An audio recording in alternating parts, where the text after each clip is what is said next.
অস্থির ভিউ, অস্থির। রূপপুর পারমাণবিক পদ্মা নদী, লালন শাহ ব্রিজে ওই পাশে আছে আর্ডিনেন্স ব্রিজ।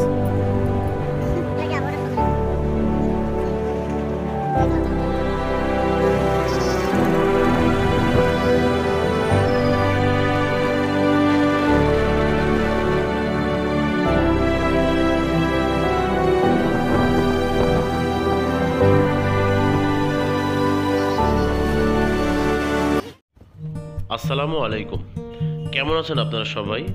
আশা করি ভালো আছেন। দেখতেই পাচ্ছেন আমরা অলরেডি রূপপুরে চলে আসছি। তো থাম্বনেল এবং টাইটেল দেখে অবশ্যই আপনারা বুঝতে পারছেন আজকের ভিডিওটা কেমন হতে যাচ্ছে। আজকের ভিডিওটায় একটু অন্যরকম গল্প নিয়ে করা হয়েছে। সেটা হলো আমরা পদ্মা নদীর উপরে লালন শাহ ব্রিজের উপর থেকে প্রচণ্ড ঘূর্ণিঝড়ের কবলে পড়ছি। তো ঘূর্ণিঝড়ের মধ্যে আমরা কিভাবে কি করলাম সেই ভিডিওর মাধ্যমেই সেগুলো আপনাদের সাথে শেয়ার করব। আশা করি ভিডিওটি শেষ পর্যন্ত দেখবেন এবং আমাদের সাথে থাকবেন। ও হ্যাঁ, এই হাতওয়ালা ব্যক্তিটির পরিচয় আপনাদেরকে করিয়ে দিই। ইনি হচ্ছে বরাবরের মতো আমার প্রত্যেকটা ভিডিওতে যিনি থাকেন, আমার একমাত্র বউ। তাকে সাথে নিয়ে আমি আজকে যাচ্ছি লালন শাহ ব্রিজে। দেখতেই পাচ্ছেন আমরা অলরেডি কিন্তু লালন শাহ ব্রিজের টোল প্লাজায় চলে আসছি। আর আরেকটা কথা বলে রাখি, আমার একটা জিনিস জানাই ছিল না যে Lalon Shah bridge toll plaza থেকে রিক্সা করে পার হওয়া যায়, এটা আমার জানা ছিল না। তো আমি রূপপুর স্ট্যান্ডে দাঁড়িয়েছিলাম, তখন আমি ওই রিক্সাওয়ালাকে বলছিলাম যে আপনি কি যেতে পারবেন? তা উনি বলছে যে হ্যাঁ আমরা যেতে পারবো। তা ওনার সাথে কন্ট্রাক্ট করলাম, একটা ভাড়া মিটকাট করে নিলাম যে এপার থেকে পাবনা অঞ্চল থেকে যায় লালন শাহ ব্রিজের উপর দিয়ে মাঝপথে আমরা বেশ কিছুক্ষণ দেরি করব, ছবি তুলব, আবার ওই পার কুষ্টিয়া ভেড়ামারা হয়ে আমাদেরকে ঘুরিয়ে নিয়ে আসবেন, ঘুরিয়ে নিয়ে আবার পাবনা অঞ্চলের রূপপুর স্ট্যান্ডে আমাদের নামিয়ে দিবেন। তাই এইভাবে তার সাথে আমাদের একটা কন্ট্রাক্ট ছিল, আর ভাড়াটা ওইভাবে মিটকাট করা ছিল। কিন্তু দুর্ভাগ্যবশত আমাদের মাঝপথে একটা ঘূর্ণিঝড় আমাদের সব উলটপালট করে দেয়। তারপর আমরা চেষ্টা করছি সমস্ত কিছু আপনাদেরকে ভিডিওর মাধ্যমে দেখানোর। তো বন্ধুরা, আপনারা দেখতেই পাচ্ছেন আমরা অলরেডি কিন্তু লালন শাহ ব্রিজের উপরে উঠে পড়ছি। আর এখানে ওঠার পরে যে জিনিসটা আপনারা প্রথম দেখতে পাবেন, একসাথে 3-4টা ভিউ একসাথে দেখতে পারবেন। সেই জিনিসগুলো আপনাদেরকে ইনশাল্লাহ দেখাবো। আপনারা আমাদের সাথেই থাকুন এবং ভিডিওটি শেষ পর্যন্ত দেখুন। অস্থির ভিউ, অস্থির। রূপপুর পারমাণবিক পদ্মা নদী, তারপরে দাঁড়ায় আছি কোথায়? দাঁড়ায় আছি আমরা হচ্ছে লালন শাহ ব্রিজে, আর আমাদের ওই পাশে আছে আর্ডিনেন্স ব্রিজ। আর আমাদের নদীর যে ওই পারে দেখি ঘোরাও, নদীর এই পারে যে দেখা যাচ্ছে যে গ্রামগুলো, ওটা হচ্ছে কুষ্টিয়া জেলা ভেড়ামারা। অনেক পর্যটক আসে বিকেলে, নিচে উপরে আমরা একটু ফাঁকা জায়গায় আসছি, ভালোই লাগতেছে। দেখি এদিকে নিচে আবার সুন্দর ব্রিজের নিচে কলা গাছ আছে অনেক। এক কথায় অসাধারণ একটা জায়গা। এখানে আসলে যত গরমই পড়ুক, নদীর বাতাসে মন ভালো হবেই হবেই। আচ্ছা, পৃথিবীর সবার মন ভালো হয়ে যাক এই কামনায় করলাম। আর এত সুন্দর একটা পরিবেশে আমার মিষ্টি বউয়ের কয়েকটা সুন্দর সুন্দর ছবি তুলে দিই। এত সুন্দর পরিবেশে আরও বেশ কিছুক্ষণ থাকার ইচ্ছা আমাদের ছিল, তবে আকাশের যে অবস্থা দেখতেই পাচ্ছেন, এমন অবস্থায় আমাদের এখানে আর বেশিক্ষণ দেরি করা বা থাকা সুবিধাজনক হবে বলে আমি মনে করছি না। কারণ আমাদের একটা নিরাপদ স্থানে যেতে হলেও কুষ্টিয়া ভেড়ামারা হয়ে তারপরে যে কোনো একটা নিরাপদ স্থানে আমাদের নিতে হবে। কারণ আকাশের যে অবস্থা, ঘূর্ণিঝড়টা খুব শীঘ্রই শুরু হবে বোঝাই যাচ্ছে। তো আমরা কুষ্টিয়ার দিকে এগোতে থাকি, আপনারাও আমাদের সাথে থাকুন, দেখা যাক শেষ পর্যন্ত কি হয়।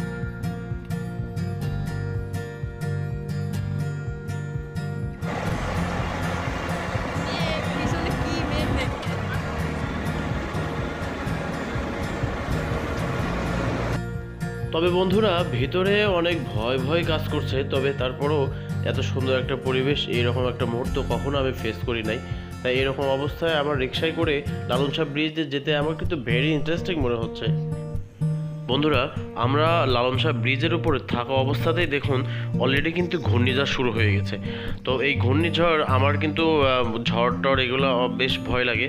তা এই আমরা যেহেতু এই ব্রিজের উপরে আছি, আমরা রিক্সাওয়ালাকে বললাম যে মামা আপনি একটু দ্রুত চালান, কারণ দ্রুত যদি রিক্সা না চালায় অনেক সময় ঘূর্ণিঝড়ের বাতাসের কবলে পড়ে আমরা উড়ে যদি পানির মধ্যে পড়ে যাই, নদীর মধ্যে পড়ে যাই, তখন আর একটা ঝামেলা হবে। তার থেকে ওনাকে বললাম যে আপনি একটু দ্রুত চালান।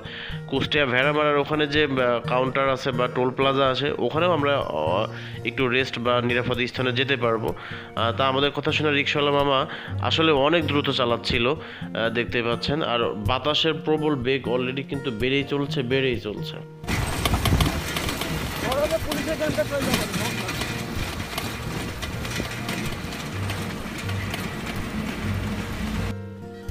যাক, বাঁচা গেল। আমরা লালন শাহ ব্রিজের উপর থেকে নিচে নামলাম। আমরা এখন আছি কুষ্টিয়ার ভেড়ামারার টোল প্লাজার সামনে। তো লালন শাহ ব্রিজের উপরে এই পাশে যেটা আছে সেই টোল প্লাজা, এখানে ভেড়ামারার যে ইউটার্ন আছে, ইউটার্ন থেকে ঘুরে আমরা আবার পাবনার উদ্দেশ্যে রওনা দিব। তো ঘূর্ণিঝড়ের বেগ কিন্তু এখনও বেশ মোটামুটি ভালো আছে, দেখতেই পাচ্ছেন। তো তারপরও আমাদের যেহেতু যেতেই হবে, এর মধ্যেই আমাদের রিক্সাওয়ালা মামা কিন্তু ভেরি সাহসী। উনি আমাদেরকে অনেক সাহস দিচ্ছে যে সমস্যা নাই, আমি আছি, হ্যান ত্যান। যাই হোক, আমরা অলরেডি আবার ভেড়ামারা টোল প্লাজার পাশ থেকে আমাদের রিক্সার যে টোল বা টিকিট যেটা বলবেন সেটা নিয়ে আমরা আবার পাবনার দিকে আগাবো। দেখা যাক সামনে কি হয়। তো অনেকে ভাবতেছেন যে এই টোল প্লাজায় রিক্সার জন্য কত টাকা টোল। তার রিক্সার জন্য 30 টাকা টোল এখানে পার হইতে এক পারে। তো আমরা সামনের দিকে এগোই। তো বন্ধুরা দেখতেই পাচ্ছেন ঘূর্ণিঝড়ে কিন্তু অলরেডি গাছের ঢাল ভেঙে রাস্তার উপর পড়ে গেছে। তবে যখন আমরা পাবনা থেকে কুষ্টিয়ার দিকে যাচ্ছিলাম, তখন ব্রিজের উপর থেকে বাতাসটা পেছন থেকে লাগতেছিল। তা পেছন থেকে বাতাস লাগার কারণে আমাদের রিক্সার স্পিডও বেড়ে গেছে, আমরা ইজিভাবে চলে যেতে পারছি। কিন্তু এখন যে ব্যাপারটা হচ্ছে সেটা হলো বাতাসটা এখন আমাদের সামনে থেকে আসছে। তা সামনে থেকে আসার জন্যে রিক্সা একদমই চলতে পারতেছে না, কেমন যেন পিছনের দিকে টেনে ধরতেছে। আর বাতাসের সাথে যে তীব্র বাতাস হচ্ছে, এর সাথে অনেক ধুলা।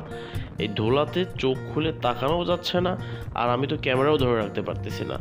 এই অবস্থায় তারপরে অতীব আস্তে আস্তে, খুবই আস্তে আস্তে আমাদের রিক্সাটা উঠছে, মানে হাঁটার থেকেও একটু এরকম গতি টাইপের। তারপরেও এভাবে কষ্ট করে আমরা যেহেতু অর্ধেক পথ চলে আসছি, এখন আমাদের যেতেই হবে। তবে বাতাসের তীব্রতা অনুভব করার জন্য আপনাদের একটু বোঝানোর স্বার্থেও এই ভিডিওর ক্লিপটা আপনাদের সামনে আমি আনমিউট করে দিলাম। দেখতে পাচ্ছেন এত পরিমাণে বাতাস আর এত পরিমাণে ধুলা, আমরা তাকাতেও পারছি না, নিঃশ্বাসও নিতে পারছি না, এরকম অবস্থা। লাস্ট পর্যায়ে মানে নাক মুখ ধরে চেপে ধরেও মানে ধুলা একেবারে শরীরের ভিতরে প্রবেশ করে যাচ্ছে।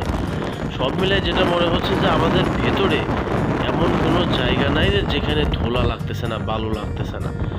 তা এরকম অবস্থাতে আমরা এই লালন শাহ ব্রিজটা পার হচ্ছি, খুবই এনজয় লাগছে।